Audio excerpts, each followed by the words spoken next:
자, 계속합니다. 두 번째 시간은 페이지 7페이지로 가세요. 첫 시간에는 중개업 하셨고, 이번 시간에는 이제 중개라는 용어를 자세히 배워보자고요. 자, 중개라는 용어의 정의. 자, 중개란 법의 제3조에는 중개 대상물이 있는데, 제3조에 정해진 중개 대상물에 대하여 이렇게 시작해요. 중개 대상물은 어디에 있냐면 잠깐 뒷장 넘어갔다 오시면 돼요. 저기 8페이지에 보면은 중개 대상물이 있어요. 법의 3조 중개 대상물의 범위. 첫 번째는 토지, 두 번째는 건축물, 그 밖에 토지의 정착물, 나머지는 대통령령으로 정하는데 대통령령에 갔더니 임목에 관한 법률에 따른 임목도 있고 공장 및 광업재단 저당법에 따른 광업재단이라는 것도 있고 그 다음에 공장재단이라는 것도 있더라. 자, 임목, 광업, 공장재단은 그 해당 단원에 가서 자세히 배워요. 자, 이것이 이제 중개대상물이다. 법에 정해진 토, 건, 입, 광공이라고 외워요. 같이 해볼까요? 토, 건, 입, 광공. 이게 중개대상물이다. 이 5가지 중개대상물에 대하여 거래 당사자 간에 매매 계약을 알선했다. 중개에 해당한다. 5. 교환 계약을 알선하였다. 중개에 해당한다. 5. 임대차 계약을 알선하였다. 중개에 해당한다. 5. 근데 토지나 건축물에 대해서 이루어지는 계약이 매매, 교환, 임대차로 한정되는 건 아니잖아요. 그 말고 지상권, 지역권, 전세권, 저당권 더 있단 말이죠. 더 있기 때문에 이걸 법에 일일이 다 나열할 수는 없어서 뭐라고 표현했다? 그 밖의 권리. 그 밖에 다른 권리의 득실, 변경에 관한 행위, 이 모두를 알선하는 것을 말한다. 이렇게 정의했습니다. 매매, 교환, 임대차를 알선하는 게 다가 아니다. 뭐 이런 얘기죠. 그림을 그려보면 토, 건, 입, 광공에 대하여 거래 당사자 간에 문제 풀 때 매매 계약을 알선하는 것은 중개에 해당한다. 5. 이렇게 풀면 돼요. 교환 계약 또 임대차 계약을 알선하는 것도 중개에 해당한다. 5. 그 밖에 지상권, 지역권, 전세권, 저당권, 그 밖에 권리의 득실 변경에 관한 행위, 이 모두를 알선하는 것, 이 알선하는 모두가 다 중개다 이런 얘기입니다. 여러분, 매매와 교환은요, 계약이죠. 계약. 민법에서 말하는 계약. 매매 교환은 소유권의 득실 변경을 가져오는 행위예요. 임대차는 임차권의 득실 변경을 가져오는 행위예요. 결국은 그 매매, 교환, 임대차는 다 이 안에 포함되어요.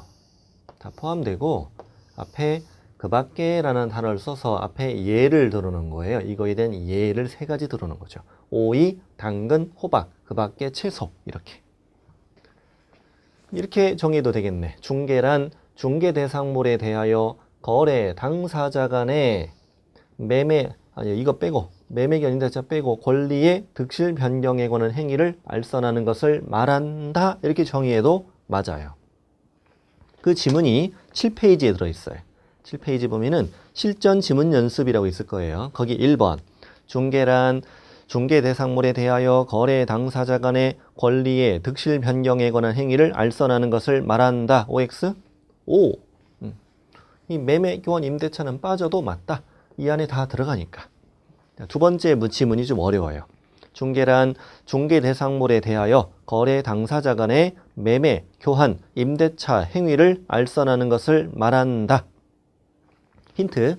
여러분, 뭐뭐를 말한다. 이건 어떻게 읽으시라고? 뭐뭐만 말한다. 이렇게 읽으시라고. 그러면 OX. X. 매매, 교환, 임대차 행위를 알선하는 것만 중개다. 이렇게 쓴 거니까 틀려요. 그럼 3번 보세요. 3번. 중개대상물에 대하여 거래 당사자 사이에 교환 계약이 성립하도록 알선하는 행위는 중개에 해당한다. 이 말은 맞죠. 뭐뭐를 말한다 이러면 틀린다는 얘기고 국어를 잘해야 돼요. 국어. 아, 그렇구나. 일단 세 가지 한번 이렇게 한번 이해를 해보세요. 아, 이런 게 중개구나. 중개라는 용어의 개념은 매매나 교환이나 임대차를 알선하는 것도 중개이지만 이게 다는 아니고 그 밖의 권리의 득실 변경에 관한 행위를 알선하는 것도 중개인데 이 그 밖의 권리 안에는 뭐가 들어가느냐라는 조금 이따가 배워요. 이번 시간 안에 배워요. 그 다음 페이지. 그러면 지금부터 우리가 공부할 거는 세 가지예요. 이 중개라는 용어 안에서 중개 대상물, 그 다음에 그 밖의 권리, 우리가 중개할 수 있는 물건, 우리가 중개할 수 있는 권리, 우리가 중개할 수 있는 행위, 이 세 가지를 배우면 이 중개라는 용어는 끝난 거죠. 끝난 거죠. 자, 중개 대상물은 이렇게 이미 5가지가 정해져 있어요. 5가지가. 이 전체 흐름을 좀 제가 지금 잠시 말씀드릴게요. 자, 5가지 중개 대상물에 대하여 당사자 간의 이 계약의 체계를 알선하는 것이 뭐예요? 중개예요. 중개예요. 그러면 이 중개가 이 안에 들어가요. 그러니까 이 전체가 다 이 안에 들어가요. 자, 이 중개를 보수받고 업으로 하면 이게 뭐가 돼요? 중개업이 되어요. 이런 관계죠. 이런 관계예요. 그러면 이제 제가 예를 한번 들어볼게요. 자, 여기 보십시오. A가 가지고 있는 게 중고 자동차래요. 여러분, 중고 자동차는 이 공인중개사 법령상 중개대상물이다 아니다? 아니죠. 이 법에 정해진 중개대상물은 5가지 뿐이니까 자동차는 이 공인중개사 법령상 중개대상물이냐 아니냐라고 물어보면 아니라고 답하면 돼요. 그러면 이 중고 자동차는 중개대상물이 아니에요. 이거의 매매를 알선했어요. 알선했으면 이 행위는 이 공인중개사 법령상 중개이다 아니다? 중개가 아니라고 답하는 거예요. 왜? 5가지 물건에 대해서 당사자 간의 계약 체계를 알선하는 것을 말한다 라고 했으니까 중개가 아닌 거죠. 그러면 자동차 매매 알선은 이 법상 중개가 아니에요. 그럼 이걸 돈 받고 계속해도 이 법상 중개업이 아니에요. 중개업이 아니라는 건 자동차 매매 알선을 돈 받고 계속하기 위해 공인중개사 자격증을 딸 필요는 없다는 말이에요. 그렇죠. 만약에 자동차가 이 법상 중개대상물로 포함돼 버리면 앞으로 자동차의 중개업을 하려면 공인중개사 자격증을 따야 돼요. 그러니까 우리한테 안 주겠죠. 항공기 안 줘요. 왜? 줘도 못해요. 줘도 못하거든요. 결국 이 5가지 중개대상물이 하는 의미는 이 5가지 중개대상물에 대해서 당사자 간의 계약 체계를 알선하는 게 중개고 이걸 돈 받고 계속하면 중개업이니까 이 5가지 물건으로 뭘 하려면 중개업을 하려면 자격증을 따서 등록해야 된다라는 의미를 가지고 있다. 이 중개대상물이 갖는 의미를 공부한 거예요. 그게 8페이지에 동그라미 1번 쭉 동그라미 2번 3번에 다 이게 답하고 있어요. 뭐 자동차나 선박이나 항공기나 이런 것들은 중개대상물이 아니다라고 답하시라고 해요. 답하시고 동그라미 3번에 제가 말씀드린 내용이 쭉 열거돼 있어요. 열거돼 있고 등록하지 않은 자는 5가지 물건으로 중개업을 할 수 없고요. 만약에 등록하지 않은 자가 5가지 물건으로 중개업을 하면 처벌됩니다. 이런 의미를 가지고 있더라. 근데 이 중개대상물이 갖는 의미가 또 하나 있어요. 그 밑에 판례가 되게 중요하거든요. 우리 권리금에 관한 판례. 자, 그러면 이것이 이제 중개대상물이면 이걸 대상으로 계약 체계를 알선하면 뭐고? 중개가 되지요. 중개를 했을 땐 우리가 이제 개업 공인중개사가 이 중개를 했다면은 이 법상 여러 가지 의무를 지죠. 확인 설명해야 돼. 확인 설명서 써주고 거래계약서 써주고 이런 의무를 쭉 지게 돼요. 또 이런 중개를 하고 받게 되는 보수는 뭐라고 불렀어요? 중개보수라고 불러요. 중개보수. 근데 우리 살면서 이런 얘기 들어보죠. 중개보수는 초과하면 안 돼요. 이런 얘기 들어봤죠. 초과해서 받으면 처벌돼 이렇게. 1년 이하 징역에 또는 1,000만 원 이하 벌금으로 처벌됩니다. 예를 들어볼까요? 아파트인데 5억짜리예요. 아파트 5억짜리 매매를 중개했다. 중개하면 0.4% 받을 수 있거든요. 5억이 0.4% 얼마예요? 가끔 20이라는 분이 계시는데 너무 작죠? 너무 적어요, 그러면. 2천이라는 분도 계셔요. 2천 너무 많죠? 내가 뭐하러 강의해요? 같이 중개업하지. 200만 원이에요, 200만 원. 200만 원도 적지 않죠? 적지 않아요. 자, 200만 원 받을 수 있고, 상가 같은 경우는 최대 0.9%까지 받을 수 있어요. 450이죠. 이게 한쪽에게 받는 게 450이에요. 양쪽에 다 받을 수 있다면 900이나 돼. 오! 갑자기 공부하고 싶은 마음이 팍팍 솟잖아요. 그렇죠? 네. 우리 일주일에 한 장씩은 쓸 거잖아, 이 계약서. 그리고 전세 임대차는 매일 한 장씩 쓸 거니까. 그래야 우리 이 품위 유지가 되죠. 됩니다. 어쨌든 이 금액을 초과하면 안 된다 이거야. 처벌된다는 얘기예요. 근데 어떤 일이 있었느냐? A는 상가 임차인입니다. 상가 임차인이고 현재 가게를 운영하고 있어요. 그리고 이제 이 양반은 식당이 잘 되는데 근데 관두고 싶어요. 힘들어서 관두고 나 다른 일을 하고 싶은 거예요. 그래서 개업공인중개사에게 찾아와서 우리 가게를 팔아주세요 이렇게 얘기한 거죠. 이 가게를 파고 받는 권리가 뭐예요? 걷는 금액을 권리금이라고 얘기하죠. 권리금은 상가건물 임대차 보호법에서 법적으로 보호해줘요. 나중에 우리 상가건물 임대차 보호법 배워요. 이 A는 임대인, 건물주죠. 임대인과 현재 임대차 계약 관계예요. 임대차 기간이 끝나기 6개월 전부터 임대차 종료 시까지 6개월 동안 이 임차인이 새로운 임차인을 찾아요. 이자를 신규 임차인이라 해요. 신규 임차인으로부터 이제 권리금을 받아요. 가게를 팔고 이 계약을 이제 권리금 계약이라고 합니다. 이 권리금을 받고 그다음 B를 임대인에게 소개시켜줘요. 그 임대인은 정당한 법에서 정해진 정당한 이유가 없는 한 이자와 임대차 계약의 체결을 거절할 수 없으며 정당한 이유가 없는 한 권리금 지급을 방해해서는 안 된다. 이게 바로 상가건물 임대차 보호법에 정해진 권리금 회수기의 보호예요. 자, 그래서 이제 A는 신규 임차인을 찾아야 되잖아. 그래서 이제 개공한테 우리 가게에 살 사람 소개시켜줘 이런 거죠. 그리고 나 2억 갖고 싶어. 그리고 만약에 2억에 초과해서 팔면 사장님이 이거 초과된 거 그냥 가져. 이렇게 막 선심을 쓴 거야. 근데 개공이 이제 흥분해가지고 새로운 임차인을 찾아서 2억 2천에 거래를 시켰어요. 거래를 시키고 개공 얼마 받고 2천만 원 받고 이제 헤어졌죠. 근데 A는 지금 가게를 관두고 어디 다니냐? 이제 공인중개사 시험 준비를 해요. 학원도 다니고 묵후랜드 강의도 듣고 막 그래요. 왜 그러냐면 개공이 2천만 원 받는 거 보고 흥분했어요. 지금 내가 몇 달을 벌어야 받을 수 있는 건 한 큐에 가져간다고. 그래서 나도 공부해야 되겠다고. 안 되겠다고. 공부해야 되겠다고. 그러면서 이제 공부를 했는데 오늘 마침 중개사법 시간이네. 그랬더니 중개보수를 배우네. 중개보수. 상가 같은 경우는 0.9라네. 그러면 2억에 0.9면 얼마예요? 180이에요. 180. 근데 이 계산기 두드려 봤지 2억에 0.9 해봤더니 18 막 뜨는 거예요. 그래서 봤더니 처음엔 1800인 줄 알았어. 근데 공개수를 잘 세보니까 180이네. 갑자기 열이 확 받네. 저기 나쁜 놈.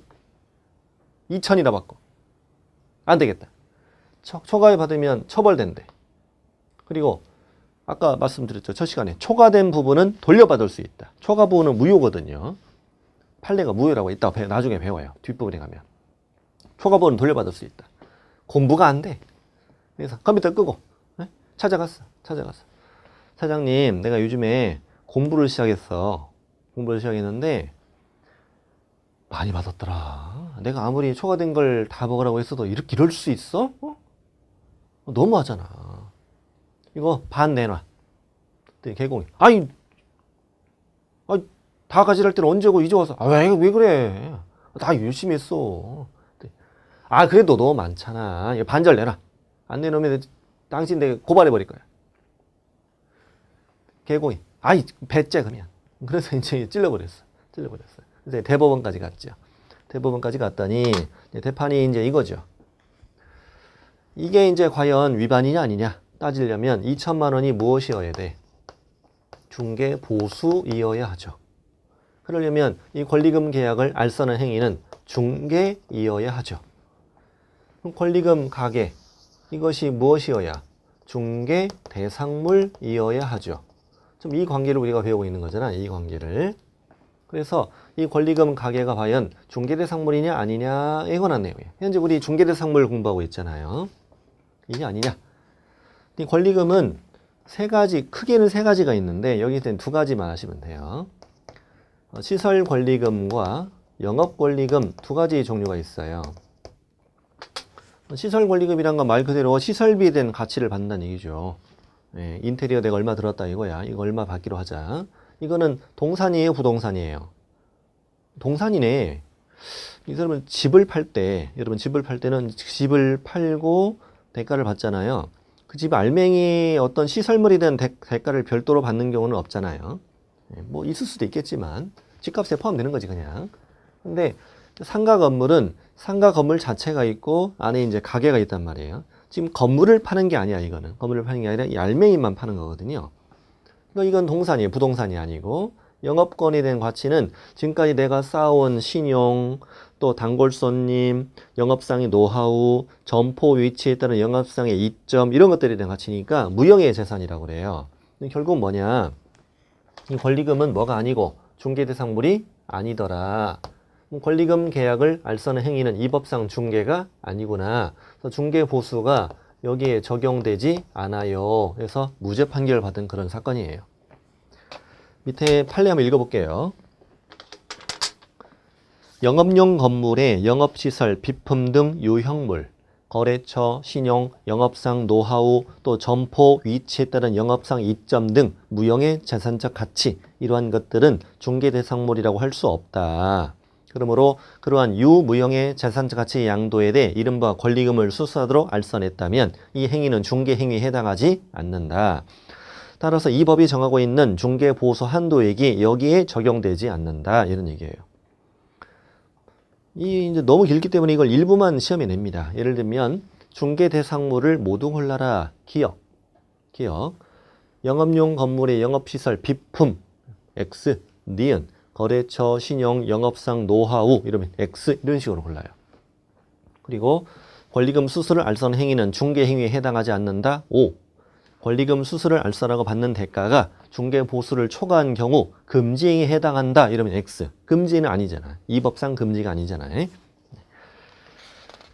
자, 그 내용이에요. 현재 우리는 뭘 공부하셨냐? 중개대상물이 갖는 의미 두 가지를 공부하셨다. 등록하지 않은 자는 이 중개대상물로 중개업을 하면 처벌된다. 또 우리 개업공인중개사가 중개대상물 대상으로 중개했을 땐 중개보수가 적용되고 초과하면 안 된다. 네, 권리금 같은 건 중개대상물이 아니니까 중개보수가 적용되지 않아요 이거죠. 자, 두 번째로 우리 공부할 건 뭐예요? 그 밖의 권리. 우리 소유권, 임차권 말고 뭐가 있냐 이거지. 그 밖의 권리에 이제 뭐가 들어가냐 안 들어가냐 이걸 시험에 물어봐요. 시험에 물어봅니다. 그럼 이제 그 밖의 권리라고 돼 있는데 여러분 이제 이 권리의 득실 변경이라는 것이 이제 그 민법에서 두 가지 원인이 있다고 그래요. 권리가 득실 변경되는 원인은 두 가지가 있는데 첫 번째는 법률 행위. 법률 행위는 뭐 단독 행위, 합동 행위, 뭐 계약 이런 게 있지만 여기서 말하는 건 계약이죠, 계약. 법률 행위인 계약으로 권리의 득실 변경이 발생하기도 하고 또 하나는 이제 법률의 규정. 법률의 규정에 따라서 권리의 득실 변경이 발생하기도 해요. 법률의 규정이라는 건 예를 들어 뭐 경매나 판결이나 뭐 상속이나 이런 것들을 말하는 거죠. 근데 이러한 법률의 규정에 따라서 권리의 득실 변경이 되는 경우는 중개를 할 수 있어 없어요? 중개라는 걸 할 수는 없죠. 중개라는 건 내 소개로 둘이 만나서 뭘 하는 거예요? 내 소개로 둘이 만나서 계약을 하는 거거든요. 그럴 때 우린 중개라고 얘기하잖아요. 그러니까 이 그 밖의 권리에 들어가는 이 권리는 무엇으로? 법률 행위인 계약으로 득실 변경되는 권리이다 라는 게 첫 번째 내용이에요. 그러니까 이 권리 안에 들어가는 걸 논리적으로 따지면 이걸 시험에 묻지는 않지만 이 말을 논리적으로 따지면 이 권리는 토지나 건축물에 성립되는 권리여요. 그리고 법률 행위인 계약으로 득실 변경되는 권리여요. 그럴 때 이 권리 안에 중개할 수 있는 권리에 포함된다는 얘기예요. 그 말이 이제 위에 이제 부연 설명이 돼 있어요. 돼 있고 거기 이제 9페이지에 상단부 반가로 1번 중개대상 권리라고 써 있는 거 시작합니다. 자, 소유권, 매매 교환이 원인이죠. 토지나 건축물에 대한 매매 교환이 원인이니까 소유권 당연히 5라고 풀면 돼요. 그런 거 잘 안 물어봐요. 이게 용의 물건을 잘 물어봐요. 지상권은 어디에 성립돼요? 토지에 성립되죠. 토지에. 일단 타인 토지죠. 용의 물건, 사용수익하는 물건이니까 타인 토지를 빌려요. 내가 건물을 지어서 소유하고 싶은데 땅이 없네. 땅을 빌려서 건축물을 짓고 30년간 내가 소유한다. 뭐 이런 식으로. 이게 지상권이죠. 지역권은요. 내 토지 편익을 위해 타인 토지의 전부나 일부를 이용하는 걸 우리가 이제 지역권 이렇게 얘기합니다. 예를 들면 여기 두 필지 토지가 있는데 여기는 내 땅이에요. 이건 타인 토지고 여기에 도로가 있어. 도로가 있어요. 근데 내 토지에서 이쪽 도로로 나가는 통행로가 없네요. 타인 토지의 일부를 빌려서 통행료로 이용한다. 이런 걸 지역권이에요. 둘이 이제 계약하는 거죠. 전세권, 전세금 주고 토지나 건축물의 전부나 일부를 이용하는 게 전세권이죠. 그러면 지상권, 지역권, 이건 토지에 성립되고 전세권은 토지나 건축물에 성립되고 이 세 가지 권리는 다 계약으로 득실 변경되는 권리예요. 지상권 설정 계약, 지역권 설정 계약, 또 전세권 설정 계약하고 등기하여 권리를 취득하죠. 이 세 가지 권리는 시험에 보면 다 O로 풀면 돼요. 문제를 이렇게 푸는 거예요. 중개 대상 권리 골라라. 그러면 지상권 이러면 O, 지역권 O, 전세권 O 이렇게 풀란 뜻이에요. 자, 지지전은 다 O다. 다음에 저당권. 우리 담보물권에는 저당권도 있고 질권도 있고 유치권도 있잖아요. 그중에 이제 저당권인데 여러분 저당권은 토지나 건축물에 성립되는 권리예요. 그리고 저당권은 계약으로 성립되어 법률의 규정에 따라 발생해요. 당연히 계약이죠. 법률 규정이라고 방금 그러려고 그랬죠. 계약이에요, 계약. 대출 받고, 그다음에 그 토지랑 건축물에 대해 저당권 설정 계약을 하고, 그 저당권 설정 등기하여 그 권리를 취득하잖아요. 저당권도 토지랑 건물에 대해서 계약으로 성립되는 권리예요. 그럼 중개할 수 있어, 없어? 있지.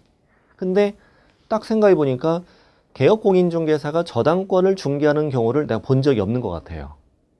정말 그런 적이 있는지 없는지 한번 보여드릴게요. 자, A는 누구냐면 A는 현재 아파트를 소유하는 자예요. 매도인이에요. 매도인이고 그다음 B는 이제 주택의 매수를 원하는 자죠. 개업공인중개사가 아파트 매매 계약을 알선했어요. 그럼 이거 중개죠. 중개 보수 받겠죠. 근데 처음부터 매수자가 잔금이 부족하다는 거예요. 그래서 개업공인중개사가 걱정 마. 계약서만 써. 계약서만 쓰면 내가 은행에 대출할서를 도와줄게. 그럼 저 계약서 쓴 거예요. 그런 다음에 개업공인중개사가 주거래 은행에다가 전화했어요. 전화하면 대출계 전화하면 막 사무실로 뛰어와요. 어차피 은행도 대출해주면 이자 받고 은행가 돈 버는 거니까 사무실로 뛰어와요. 뛰어와서 이제 매수자와 은행 직원 사이에 계약이 체결되는데 어떤 계약을 하냐면 대출 계약. 대출 계약을 금전 소비 대차 계약이라고 해요. 금전 소비 대차 계약, 대출 계약이라고 이해하시면 된다. 이 금전 소비 대차 계약을 도와준 건 누구예요? 그렇죠. 개업공인중개사가 도와준 거죠. 그러면 이 개공의 알선으로 둘이 계약을 체결했어요. 그러면 질문 드릴게요. 이 금전 소비 대차 계약을 도와주는 이 부분은 중개이다 아니다. 자, 찍어보세요. 중개이다 아니다. 중개가 이다? 아니다. 왜? 그렇죠. 금전은 뭐가 아니다? 중개대상물이 아니니까. 그래서 금전 소비 대차 계약 알선하는 건 만약에 시험에 물어보면 중개가 아니다라고 답하셔야 돼요. 중개가 아니라는 건 못한다는 말이 아니었죠. 아까 이게 중개대상물이 아니고 중개가 아니면 중개보수가 적용되지 않는다는 얘기죠. 실제 개공은요. 은행으로부터 대출 알선 수수료 받아 안 받아? 받아요. 말을 안 할 뿐이지 뒤로 다 받아요. 이거 중개보수 적용해 안 해요? 안 하지요. 근데 이것만 하는 게 아니라 은행 직원과 B 사이에 무엇도 해요? 저 아파트에 대한 저당권 설정 계약도 해요. 이 계약서도 써요. 이 계약을 도와준 것도 누구예요? 개공이 도와준 거예요. 그러면 이 부분은 중개이다 아니다. 중개에 해당하죠. 아파트에 대한 계약. 이걸 도와준 중개죠. 근데 현실적으로 중개 보수를 별도로 받아 안 받아? 안 받아요. 왜냐면 처음부터 B가 저당권 설정 계약을 의뢰를 한 건 아니잖아요. 처음부터 아파트 매매를 의뢰했을 뿐인 거고 이거 해주면 계약서 쓰면 내가 대출 도와줄게라고 개공이 먼저 얘기한 거니까 중개는 중개지만 보수를 받지는 못해요. 그냥 대출 알선 수수료 뒤로 받은 걸로 만족하는 거죠. 원래 우리 개업공인중개사가 부수입이 좀 있어요. 부수입이. 이 중개의 보수 말고도 대출 알선 수수료, 또 이 저당권 등기, 또 매매 소유권 이전 등기, 그 아는 법무사에게 연결해주면 법무사가 또 수수료 얼마 주고 그래요. 그리고 뭐 이삿짐 센터, 또 뭐 인테리어 업체 이런 데 소개해주면 또 수수료 얼마 받고 그래요. 이런 부수입이 좀 있어요. 어쨌건 중개는 이다 아니다? 중개는 중개다. 근데 지금부터 배울 사건이 뭐냐면 일단 저당권 설정 계약을 알선하는 건 중개라고 시험에 답해요. 답하는데 이 사건은 누구냐? 이 갑이 개업공인중개사가 아닌 자야. 등록하지 않은 자예요. 등록하지 않은 자인데 어떤 일을 했느냐? 대출 알선 도와주고 여기에 함께 저당권 설정 계약까지 도와주고 이걸 보수를 받고 계속하다가 걸린 거예요. 걸렸을 때 당신은 뭘 했다?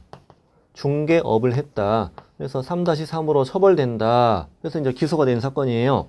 그랬더니 이 갑이 아니 내가 공인중개사법상 중개업을 했다고요? 이런 주장을 하지. 그랬더니 너 중개업이야. 중개를 했잖니. 중개대상물에 대해서. 그럼 중개를 보자. 중개를 보니까 이 문장 속에 저당권이라고 명시되어 있는 건 이다 아니다? 아니다. 그냥 그 밖에 권리라고만 되어 있는 거지 저당권이라고 명시된 건 아니지 않냐. 그래서 이제 이 사건의 핵심이 뭐냐면 이 중개라는 용어 안에 그 밖의 권리에 저당권이 들어가는지 유무에 대한 게 이 사건이었어요. 그랬더니 판사님은 저당권이 저기 들어간다 안 들어간대? 들어간대. 들어가는 이유는 제가 지금 논리적으로 다 말씀드렸잖아요. 그러니까 당신은 저당권 설정 계약의 알선을 돈 받고 계속했잖아. 중개업에 해당하지. 이거 처벌되는 거지. 그리고 그 행위가 금전 소비대차에 부수에서 이루어졌다 하여도 달리 볼 것은 아니지. 그때도 중개업에 해당하지. 그 밑에 판례가 그거예요. 저당권. 총 3문장이에요. 3문장으로 시험에 나눠 나와요. 예를 들면 첫 번째, 중개라는 용어의 그 밖의 권리에는 저당권 등 담보물권 너 포함된다. 아니면 오라고 풀어요. 자, 두 번째 문장. 타인의 의뢰에 의하여 일정한 보수를 받고 저당권 설정에 관한 행위 알선을 업으로 했다면 중개업에 해당한다. 5. 그 행위가 금전 소비대차 알선에 부수하여 이루어졌다 하여 달리 볼 것도 아니다. 그걸 어떻게 내냐면 제가 틀리게 해볼게요. 저당권 설정에 관한 행위 알선이 금전 소비대차 알선에 부수하여 이루어진 경우 중개업에 해당하지 않는다. 이러면 X라고 풀면 돼요. 이렇게 풀면 돼요. 저당권 시험에 되게 잘 나와요. 어려운 건 아니에요. 다음에 유치권이라는 게 들어있는데 유치권도 담보물권인데 민법에서 뭐라고 배우냐면 아직 민법을 안 배우셨다면 이분은 이해하기 어려워요. 오늘만 그래요. 오늘 지나면은 이 단어만 지나면 잘 이해돼요. 이제 이번 민법의 도움이 필요하니까. 유치권은 동산이로 성립되고 부동산이로 성립된다고 얘기해요. 그리고 유치권은 등기가 되지는 않는 권리다 이렇게 얘기하고요. 부동산이 성립되는 경우는 보통 이런 경우입니다. 자, 건물이 있는데 이번에 이제 건물 소유자는 건물의 소유자는 A예요. 건물 소유자는 A이고 이 건물에 이번에 인테리어를 했는데 인테리어 업자예요. 얘는 인테리어 업자. 공사 대금이 무려 1억이나 들었어요. 근데 약속된 날짜까지 대금을 안 주는 거야, 이 A가. 그래서 이 인테리어 업자는 이 목적물을 뭐하고 점유하면 어떤 권리를 취득해요? 유치권이라는 권리를 그냥 취득해요. 유치권이 성립된다고 얘기해요. 그러니까 다시 채권의 변제기가 도래하고 목적물을 뭐함으로써 점유함으로써 이 권리가 생겨요. 근데 이 유치권이 성립되는 이 과정을 보니까 이제 둘이 계약을 했어. 계약을 해서 생긴 게 아니죠. 그냥 법에 정해진 요건을 만족했더니 그냥 자동으로 생긴 거죠.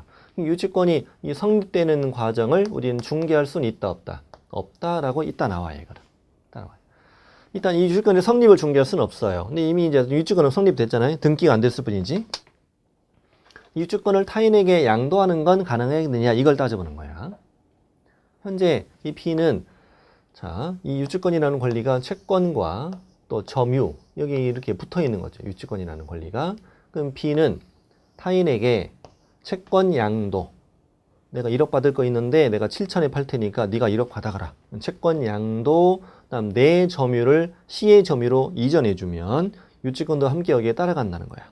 이 세 가지를 함께 다 넘기는 건 얘네 둘이 뭘 한 거예요? 얘네 둘이 계약을 한 거죠. 계약을 한 거죠. 그렇기 때문에 이걸 중개할 수 있다 없다? 있다.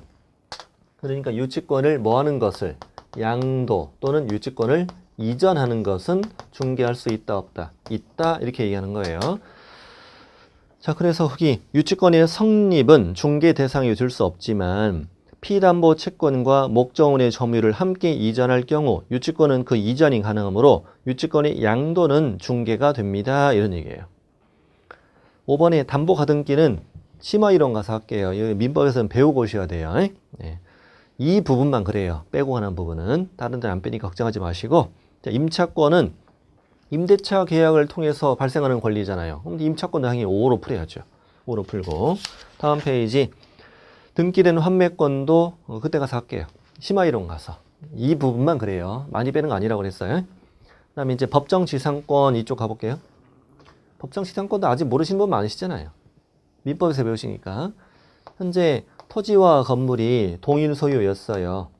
동일 소유였는데 이 A가 B에게 건물만 팔아요.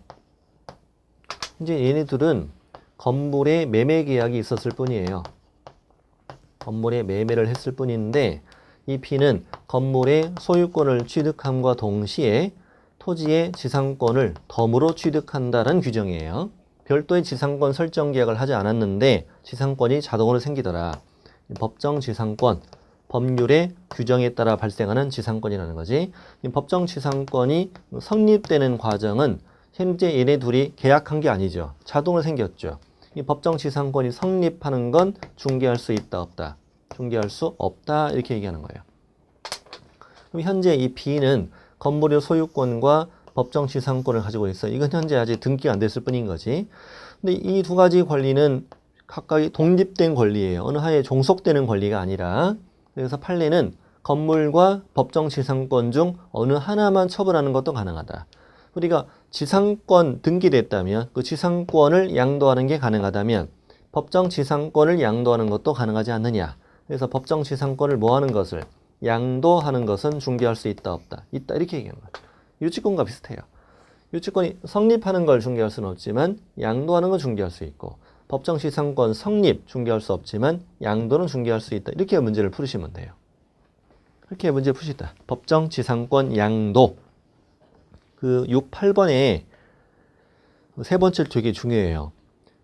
건물의 소유자가 건물과 법정 지상권 중 어느 하나만을 처분하는 것도 가능하다. 5 이렇게 풀어주고 법정 지상권 양도 알선하는 건 중개에 해당한다. 하면 5 이렇게 풀어주면 돼요. 다음 중개 대상 아닌 권리. 점유권이라는 권리는 계약으로 취득하는 권리가 아니고 어떤 부동산을 점유해서 그냥 자동으로 취득하는 권리예요. 그러니까 이건 중개할 수 있는 권리가 아니다. 질권은 왜 X로 푸냐면 질권도 종종 시험에 나옵니다. 질권은 동산에 성립되는 담보물권이에요. 동산. 예를 들면 A가 가지고 있는 카메라 시계가 있는데 이걸 맡기고 돈 빌리고 싶은데 마땅한 데가 없는 거예요. 그래서 갑이라는 자가 이 A를 B에게 소개시켜줘요. 그리고 이 동산을 맡기고 돈 빌렸어요. 그러면 이 질권이 성립되는 것을 도와줬다. 이게 질권의 성립을 알선하는 건 돼요. 알선은 가능한데 이걸 우리가 중개라고 하지 않는다. 왜? 이거는 부동산이 성립되는 권리가 아니니까. 그래서 질권은 중개 대상 권리 아니다. 이렇게 문제 푸시면 돼요. 다음 이어서 유치권의 성립. 아까 했던 거. 유치권의 성립 중개할 수 없다. 그 다음에 법정 지상권 성립. 이것도 중개할 수 없다. 이렇게 푸시면 되고. 법정 저당권, 밑에 뭐 분묘 기지권 이런 것들은 나중에 배울게요. 나중에. 지금은 급한 건 아니에요. 민법 공부를 좀 하고 오시면 쉽게 이해되는 부분이다. 제가 말씀드렸어요. 뒷부분은 안 뺀다고요. 이 부분만 오늘 좀 빼고 가는 거예요. 할 수는 있는데 여러분께서 이해가 안 되실 수 있단 말이죠. 자, 다음에 11쪽에 중개대상 권리 유무가 이제 표로 이렇게 정리가 됐습니다. 오늘 배운 거 볼까요? 소유권 5, 지상권 5, 지역권 O, 전세권 O로 풀어주고 저당권도 O로 풀고요. 자, 점유권 X, 그다음에 담보물권 중에서 질권은 X, 저당권은 O라고 그랬고요. 유치권은 성립은 X, 유치권의 양도는 O 이렇게 풀어주고요. 법정지상권의 성립도 X, 법정지상권의 양도는 O 이런 식으로 풀어주면 된다. 그 다음에 임차권도 아까 배웠죠. O라고. 이 정도 마시면 돼요. 오늘은. 자, 그러면 이제 이걸 배웠어요. 그 밖의 권리 안에 뭐가 들어가느냐 이걸 공부하신 거야. 그 다음에 이제 중개대상 행위. 우리가 중개업을 할 수 있는 물건, 우리가 중개업을 할 수 있는 권리, 우리가 중개업할 수 있는 행위를 공부하는 거예요. 당연히 우리가 등록하지 않은 자는 이 물건, 권리, 행위로 중개업을 하면 안 되고 하면 처벌된다는 얘기잖아요. 자, 행위. 이것도 어렵잖아요. 중개대상 행위, 매매, 알선, 중개다, O, 교환, 알선, 중개다, O, 임대차 계약, 알선은 중개다, O 이렇게 풀어주면 돼요. 마찬가지 밑에 지상권 설정 계약의 알선은 중개이다, O, 지역권, 전세권 설정 계약을 알선하는 건 중개이다, O 이렇게 풀어주면 돼요. 또 설정만 있는 게 아니지 이전도 있죠. 지상권, 지역권, 전세권, 저당권, 양도를 알선하는 이전 계약을 도와주는 알선하는 것도 보다 중개이다 O 이렇게 풀어주면 됩니다. 그 다음에 유치권의 양도를 알선하는 것도 중개라고 그랬죠. 법정지상권의 양도를 알선하는 것도 중개이다 라고 보시면 돼요. 환매계약은 나중에 하면 돼요. 그 다음 밑에 중개 대상이 될 수 없는 행위라고 되어 있는데 시험에는 거의 안 내요. 거기 보면 첫 줄 끝에 법률의 규정에 따라 물권 변동이 발생하는 행위들은 중개할 수 없는 행위죠. 상식적으로 봐도 그렇죠. 상속 어떻게 중개합니까? 중개라는 건 내 소개로 둘이 만나서 계약하는 거라고 그랬잖아요. 경매는 법원에서 이루어지는 강제 매각이에요. 어떻게 취득하죠? 입찰하죠. 입찰. 경쟁 입찰을 해서 낙찰받는 거잖아요. 어떤 계약을 지금 하는 게 아니죠. 계약하는 게 아니고 이건 중개가 안 되는 거죠. 중개라는 게 안 된다는 거예요. 개념을 잘 잡으셔야 돼. 이걸 시험에 묻는 건 아니지만 잘 묻진 않지만 중개라는 건 내 소개로 둘이 만나 계약하는 게 중개다. 계약하는 게 중개예요. 그 다음에 뭐 공매도 마찬가지고 법원에서 이루어지는 걸 경매를 하고요. 공매라는 건 뭐냐면 대표적으로 국세나 지방세 세금을 체납한 거예요. 체납하면 국세청이나 지방자치단체에서 그 체납자 소유의 부동산을 압류해요. 압류하고 이거를 한국자산관리공사에 위탁을 해서 경쟁 입찰을 시키는 거예요. 공매죠. 공매. 판결. 증여도 시험에 물은 적은 없어요. 증여는 계약인데 중개할 수는 없다. 왜? 우리 집 받을 사람 소개 좀 시켜주세요. 이건 말이 안 되잖아요. 말이 안 되죠. 우리 집 받을 사람 소개시켜줘. 그러면 놔주세요. 그러겠지. 이게 중개가 안 되죠. 밑에 3번은 앞으로 다 배울 것들인데 중요해요. 다음의 업무는 개업공인중개사가 겸업할 수는 있어요. 근데 부동산과 관련은 되어 있으나 이건 중개업과는 구별되는 업무예요. 중개업은 아니라는 거지. 매매, 교환, 임대차를 알선은 계약을 도와주는 일은 그런 일은 아니다. 부동산과 관련은 돼 있는 우리가 중개업 이외에 할 수 있는 겸업이라는 얘기고 시험에 제일 잘 나오는 건 뭐 분양대행이에요. 동그라미 1번에 상업용 건축물 주택의 임대관리. 뭐 다음 4장 가면 배우는데 말 그대로 타인의 부동산을 내가 관리해 주는 거잖아. 임대관리, 관리대행. 또 이용개발 거래 상담, 컨설팅이라고 그랬죠. 중개업과 구별되는 업무예요. 분양대행, 분양대행이 시험에 가장 많이 나와요. 밑에 판례되어 있는데 읽어볼게요. 분양대행은 중개와 구별되는 것이어서 개업공인중개사가 분양대행과 관련하여 교부받은 금원은 이 법에 의하여 초과가 금지되는 금원이 아니다. 이 법에 의하여 초과가 금지된 금원이 아니다. 이 말은 우회적 표현인 건데 중개보수가 적용되지 않는다라는 문장이에요. 분양대행을 하고 받게 되는 보수는 중개보수 적용하지 않는다. 제가 문제를 해볼게요. 개업공인중개사가 상업용 건축물의 분양을 대행하고 중개보수를 초과하여 받는 행위는 이 법에 따라서 금지행위 위반으로 처벌된다. OX. X지. 중개 보수를 적용하지 않는다고 그랬잖아요. 적용하지 않으니까 이거 위반이 아니라, 이 법 위반이 아니라는 얘기죠. 다음에 4번에 경매나 공매 부동산에 대해서 권리분석 취득의 알선, 입찰은 당신이 하고 나는 권리분석 해주고 상담해주고 이런 일. 또 매수 신청, 입찰 신청, 대리라고 돼 있는데 이것도 우리가 겸업할 수 있는 업무예요. 매수 신청, 입찰 신청, 대리가 뭐냐면 여러분 입찰이라는 단어가 뭔지를 알죠? 법은 경매에다 입찰한다고 그러잖아요. 입찰이라는 말과 매수 신청이라는 말과는 같은 말이에요. 같은 말. 여기 이제 경매가 앞으로 이제 진행이 되는데, 자, 개업공인중개사가 위임인으로부터 대리권을 받아요. 대리권. 위임장 이런 걸 받아가 인감증명서 받아가지고 개공이 여기에 대리 입찰을 하는 거예요. 대리 입찰. 한마디로 대리인으로 입찰을 한다는 얘기죠. 입찰표에다가 아무개의 대리인, 개공 아무개, 위임장, 인감증명서 붙여서 입찰표를 내요. 낙찰되면 1등한 거잖아요. 1등하면 본인이 위임인이 이제 직접 대금을 납부하고 소유권을 취득해요. 이제 본인이고 대리인이니까 나는 이제 수수료를 받는 그런 일이에요. 이건 중개가 아니죠. 왜? 대리행위잖아. 대리행위. 중개는 두 사람 간의 계약 체계를 도와주는 일이고 이건 내가 대리행위를 하는 거니까 중개와 다 구별되는 업무다. 자, 이런 얘기예요. 이게 중개가 아니다는 정도 개념은 잡고 가면 돼요. 중개가 아니다. 자, 이렇게 해서 이제 우리 어디까지 봤냐면, 자, 중개대상물이 갖는 의미, 그 밖의 권리에 들어가는 걸 우리 다 공부하는 건 아니지만, 어느 정도는 알았고, 대표적으로 뭐 지상권, 지역권, 전세권, 뭐 저당권, 이런 거 들어간다고 그랬고, 질권은 아니랬고, 유치권의 성립은 X, 유치권의 양도는 O, 법정 지상권 성립은 X, 법정 지상권 양도는 O다. 이렇게 풀면 돼요. 그럼 행위. 대표적으로 매매권, 임대차, 지상권, 지역권, 전세권, 저당권, 설정계약, 이전계약, 유치권의 양도계약, 또 법정 지상권의 이전계약 이런 거 중개할 수 있는 행위들. 그 밖에 개공이 겸업을 할 수는 있지만 중개가 아닌 업무들도 있었고 이렇게 해서 이제 중개 다 있는데 밑에 양가로 4번은 뭐냐면 중개 행위의 성격이라고 되어 있잖아요. 아주 가끔 출제되는 것 중에 하나인데 판례.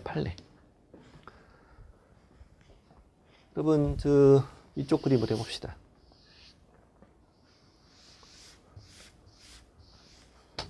민법 시간에 배우신 건데 거래 당사자 간의 토지랑 건축물에 대해서 매매견 임대차가 체결되면 이건 계약이죠. 계약. 여러분 계약은 민법에서 법률행위라는 표현을 쓰죠. 법률행위다. 거래 당사자가 하는 행위는 뭐예요? 법률행위예요. 그럼 개업공인중개사가 하는 이 행위는 뭐냐? 이 행위는 사실행위라고 불러요. 내가 직접 의사표시하는 게 아니죠.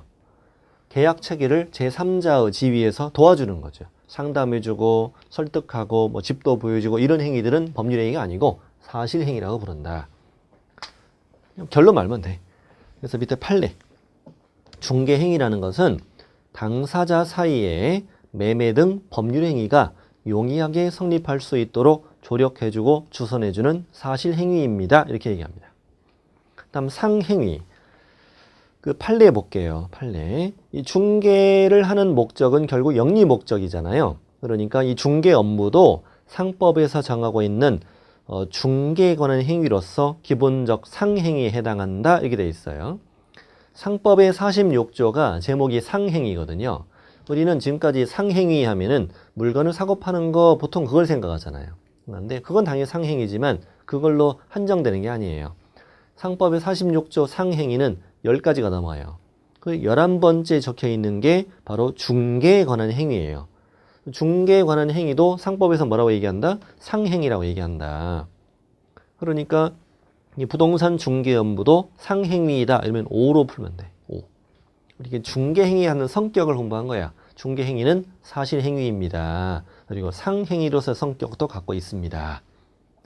이렇게 해서 우리는 2시간 동안 중개와 중개업을 공부하셨어요. 연결 관계를 한번 잘 이해하시면 되고, 그리고 문제가 어디 있냐면은 여기 15쪽 맨 아래 보면 예제도 있는데 실제 기출 문제예요. 기출 문제인데 거기 한번 풀어보셔요. 충분히 풀 수 있어요. 풀 수 있는데 거기 2번 지문 같은 경우는 아직 안 배운 거고 뒷부분에 가면 배워요. 3번 지문도 아직 안 배운 거예요. 안 배운 건데 해설 한번 읽어보시면 이해될 거예요. 읽으시고 한번 스스로 한번 풀어보십시오. 풀어보시고 이번 시간을 마치고 우리 세 번째 시간에 만나서 16쪽에 있는 다른 용어들, 우리 공인중개사, 기업 공인중개사, 소속 공인중개사, 중개보조원 이런 용어를 또 공부하겠습니다. 자, 잠시 후에 또 뵙겠습니다.